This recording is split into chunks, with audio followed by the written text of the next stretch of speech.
오늘 이 아침 하나님께서 주시는 말씀 예레미야 3장 19절에서 4장 4절까지 말씀 한 절씩 교독하겠습니다. 내가 스스로 말하기를 내가 어떻게 하든지 너를 자녀 중에 두며 허다한 나라 중에 아름다운 산업인 이 낙토를 내게 주리라 하였고, 내가 다시 말하기를 너희가 나를 나의 아버지라 하고 나를 떠나지 말 것이니라 하였노라.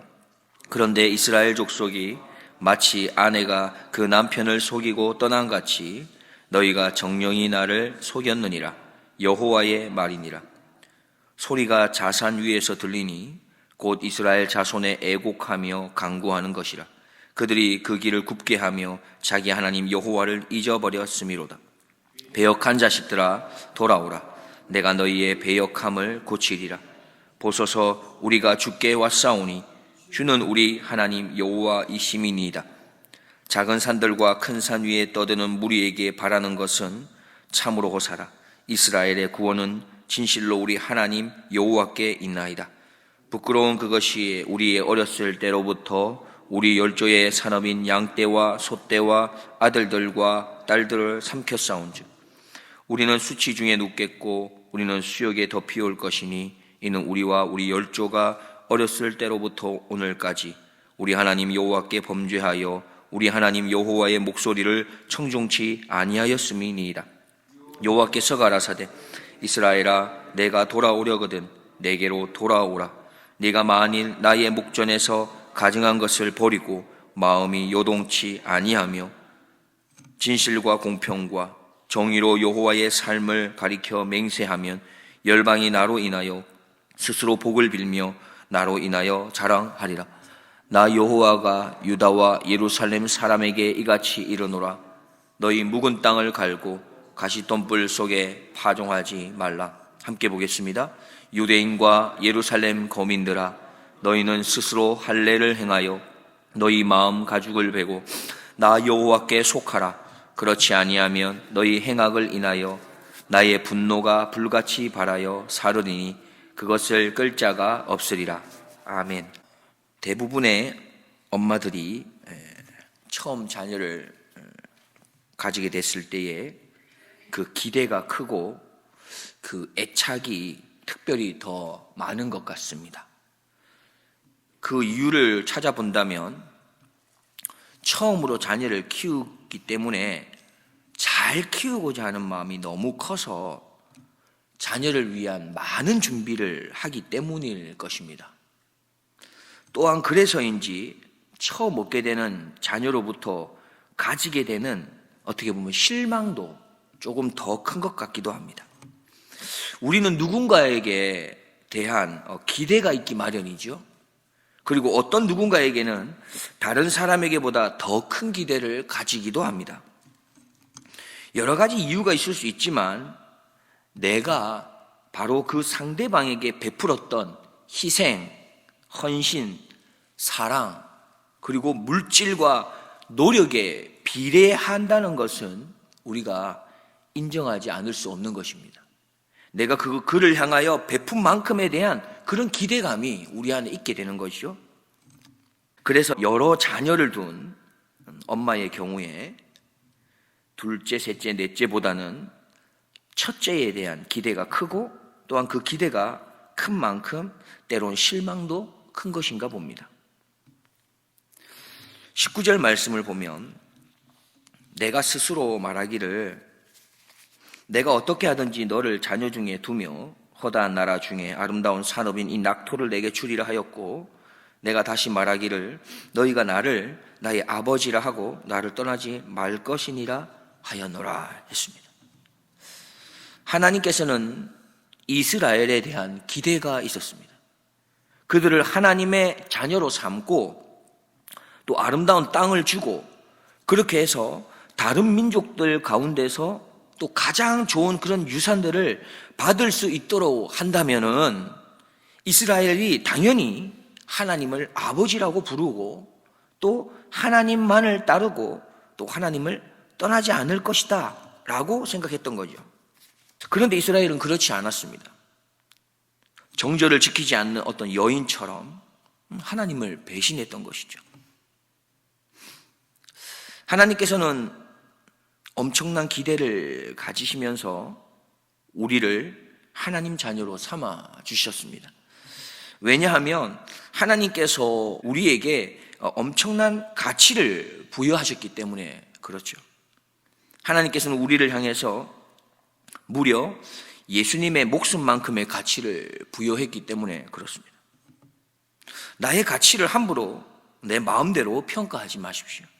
무엇보다 인간, 바로 우리의 가치가 창조물 중에서는 가장 으뜸이 됨을 알고 우리가 하나님이 아니라 다른 피조물을 우상으로 섬기거나 그 다른 피조물들을 의지하는 그러한 어리석은 행동을 하지 않아야 되는 것입니다. 나의 가치는 오직 나의 주인이 되시는 예수님만이 평가하실 수가 있습니다.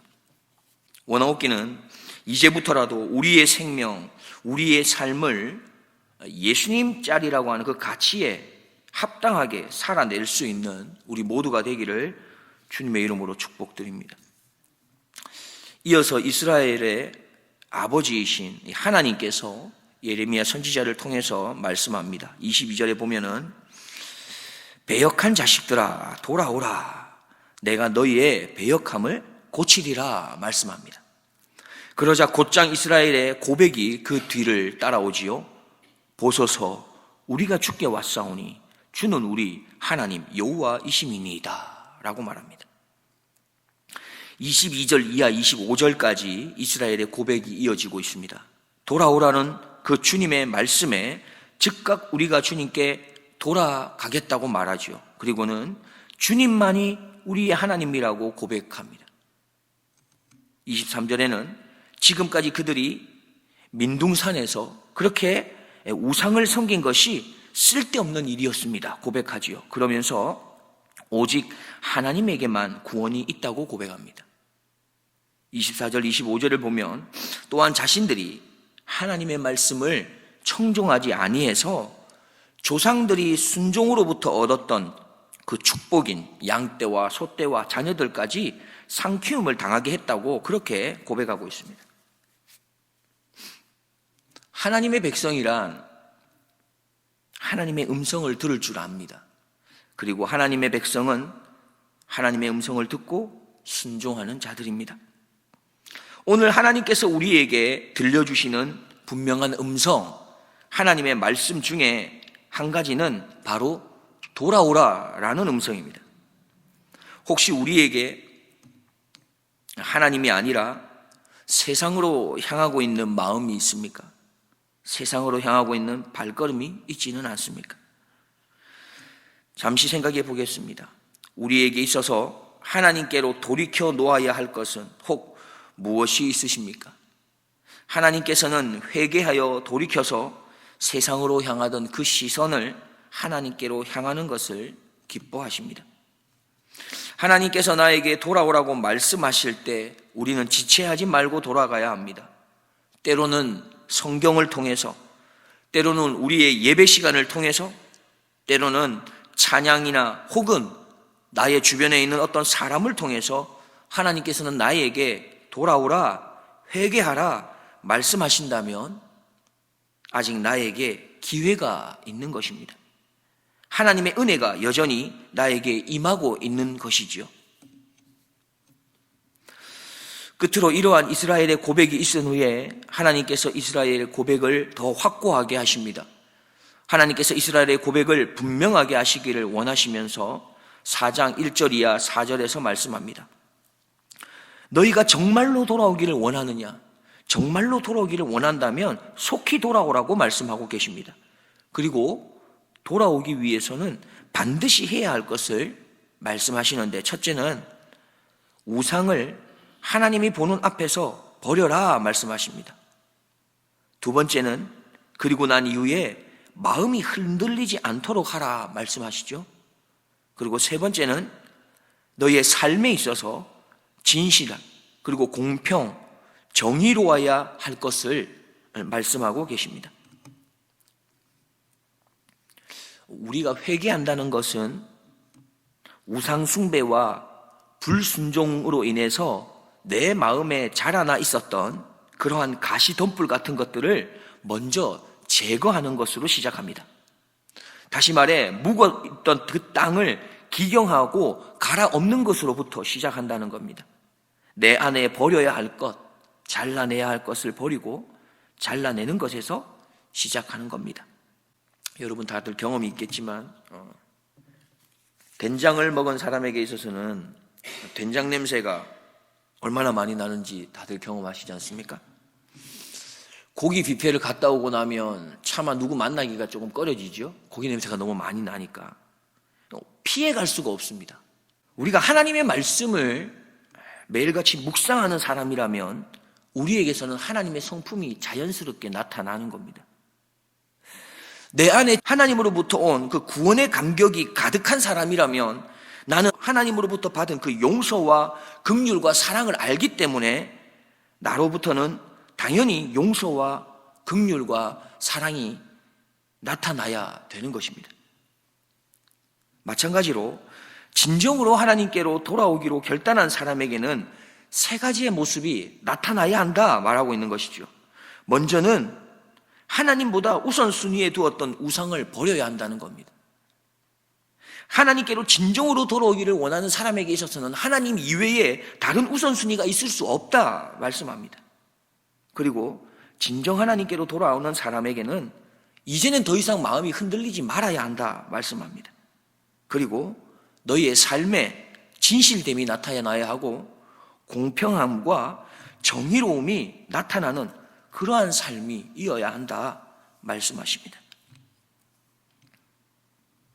말씀을 맺습니다. 우리는 참으로 연약한 것 같습니다. 하나님을 믿는다, 하나님을 경외한다, 하나님을 따른다 말하고 있으면서도 도리어 내가 아쉬울 때, 내가 뭔가 부족할 때, 나에게 무슨 급한 일이 있을 때 그때만 우리는 하나님을 찾고 하나님을 아버지라 부르는 경우가 얼마나 많은지 모릅니다. 그렇게 우리는 참으로 하나님을 잊고 살아갈 때가 허다하지요. 그런데 너무 감사한 것은 그런 우리를 향해서 또한 하나님께서는 우리를 잊지 않고 찾아오시며 불러주신다는 사실입니다. 우리가 하나님의 부르심을 들을 수 있다면 이건 참으로 큰 은혜가 나에게 임한 것입니다. 그러면 우리는 어떻게 해야 하겠습니까? 하나님의 음성이 들리면 즉시 우리는 돌아가야 합니다. 돌아오라, 회개하라 하시면 우리는 그 음성을 들을 때 즉각 반응해야 합니다. 회개는 말로만 하는 것이 아닌 것이죠. 마음이 변화되어야 합니다. 왜냐하면 마음이 변해야 삶이 변하기 때문입니다. 회개는 여호와께서 살아계십니다 라고 외치면서 진실과 공의와 정의를 다짐하고 그대로 살아내는 것입니다. 그래서 회개하는 자에게는 변화되는 삶이 따라오는 것이죠. 예배의 순간마다 하나님의 음성을 듣게 하시고 하나님의 음성에 또한 즉각 순종하게 하셔서 회개를 고백하고 또 회개에 합당한 삶으로 그렇게 살아갈 수 있는 우리 모두가 되기를 주님의 이름으로 축복드립니다. 기도하겠습니다. 하나님, 오늘도 참으로 부족하고 연약한 저희들을 또 긍휼로 사랑으로 이렇게 귀하고 복된 말씀의 자리, 하나님을 대면하는 자리, 하나님의 음성을 듣는 자리로 불러주셔서 참으로 감사합니다. 하나님, 우리가 하나님의 음성을 들으면서 그렇게 하루하루 살아갈 수 있도록 날마다 은혜의 자리로 인도하여 주옵소서. 돌이키고 회개하고 돌아오라는 그런 긍휼과 그런 사랑의 음성을 우리가 날마다 들으면서 살아가게 하여 주옵소서.